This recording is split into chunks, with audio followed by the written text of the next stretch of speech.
बिस्मिल्लाहिर्रहमानिर्रहीम नहमदुहु व नसल्ली अला रसूलिल करीम अम्मा बाद फ़ाउज़ु बिल्लाहि मिनश्शैतानिर्रजीम बिस्मिल्लाहिर्रहमानिर्रहीम। नाज़रीन किराम, रोज़े के बारे में हम बात कर रहे थे और इससे पहले हम रोज़ा और सब्र, रोज़ा और मवासात यानी हमदर्दी, इसके बारे में गुफ्तगू कर चुके हैं। आज हमारा मौज़ूए गुफ्तगू है रोज़ा और फ़राख़ी रिज़्क़, वुसअत रिज़्क़। अल्लाह तबारक व तआला ने रोज़े के अंदर ये फ़ायदे रखे हैं कि अगर कोई शख्स रोज़ा रखता है तो उसमें सब्र भी पैदा होता है, उसके अंदर हमदर्दी भी पैदा होती है।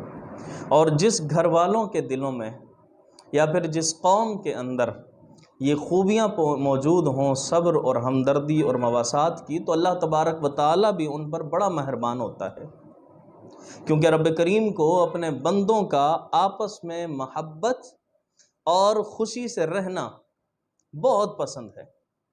जिसकी एक मिसाल हदीस शरीफ के अंदर आती है। नबी अलैहिस्सलातु वस्सलाम ने इरशाद फरमाया, कुलू जमीअन वला तफर्रकू फ़इन्नल बरका मअल जमाअती, कि सब मिलकर खाओ, अलहदा अलहदा ना खाओ, इसलिए कि जमात में बरकत है। इस हदीस के तनाजुर में अगर हम अपने आप को देखें तो गौर करिए कि हम इस हदीस पर कितना अमल कर रहे हैं। जबकि हमारे लिए हुक्म तो ये है कि हम चाहे घर में हों या हम कहीं दावत में हों या किसी और जगह हों, अगर खा रहे हों तो हो सके तो एक ही बर्तन के अंदर खाएं, और अगर एक ही बर्तन में खाना मुमकिन नहीं है तो कम अज़ कम एक जगह बैठ कर खाएं। ये हदीस शरीफ का मफ़हूम है। इसलिए कि जब इस तरह से अमल होगा तो उस जगह पर उन लोगों पर अल्लाह तबारक व तआला की रहमत का नुज़ूल होगा। अब ज़रा गौर कीजिए कि हम कितना करते हैं इस पर अमल, हम कितना खाते हैं, हम हुज़ूर अलैहिस्सलातु वस्सलाम के इस इरशाद पर कितना अमल कर रहे हैं। हम नहीं कर रहे। खाना तो दूर की बात, हमें एक दूसरे के साथ बैठने का भी वक्त नहीं मिलता। आज ज़िंदगी इतनी ज़्यादा हमने मसरूफ़ कर ली है, और फिर यही वजह है कि हम अल्लाह तबारक व तआला की बरकतों और उसकी रहमतों से महरूम हैं।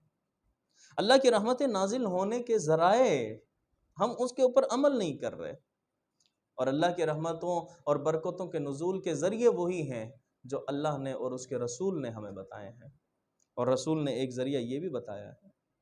तो जब आज हम उस पर अमल नहीं कर रहे, हम बरकतों से महरूम हैं, तो फिर हम शिकायतें भी कर रहे हैं कि हमारे यहाँ बरकत नहीं है। तो अल्लाह के बताए हुए, उसके रसूल के बताए हुए रास्तों पर चलेंगे तो अल्लाह तबारक व तआला भी मेहरबान होता है और अपने करम से उनकी तमाम ज़रूरियात, तमाम मुश्किलात को पूरा भी करता है, और खालिक कायनात उनके रिज़्क़ के अंदर बरकतें भी अता फरमाता है। और रमज़ानुल मुबारक का महीना तो ऐसा है कि जिसको नबी अलैहिस्सलातु वस्सलाम ने मोमिन का रिज़्क़ बढ़ा देने की खुशखबरी दी है। इस महीने के अंदर हुज़ूर के फरमान के मुताबिक फरमाया, शहरुन युज़ादु फ़ीहि रिज़्क़ुल मुमिन, कि ये वो महीना है कि जिसके अंदर अल्लाह तबारक व तआला मोमिन का रिज़्क़ बढ़ा देता है। और उसकी सदाकत हमें रमज़ान के महीने के अंदर नज़र भी आती है। आप ज़रा गौर करके देख लीजिए अपने इर्द गिर्द कि हर वो मुसलमान कि जिसको आम दिनों के अंदर आम नेमतें मयस्सर नहीं हो पाती, लेकिन रमज़ान का महीना वो होता है कि उसके दस्तरखान के अंदर सहरी का वक्त हो, इफ्तारी का वक्त हो, तरह तरह की नेमतें उसके दस्तरखान पर लगी होती हैं।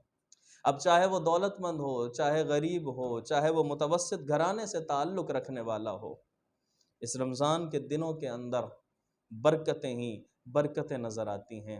लेकिन ये नेमतें उन्हीं लोगों को नसीब भी होती हैं कि जो रमज़ान के अहकाम की पाबंदी भी किया करते हैं। तो हमारे लिए भी ज़रूरी है कि हम इस महीने के अंदर पाबंदी करें इस चीज़ की। इसीलिए चूँकि रमज़ान का महीना बड़ी तेज़ी से गुज़र रहा है, और रमज़ान का महीना इसी तरीके से तेज़ी से गुज़रता चला जाएगा, हमें मालूम भी नहीं होगा। अल्लाह तबारक व तआला की तरफ हमेशा हमेशा के लिए रुजू कर लीजिए।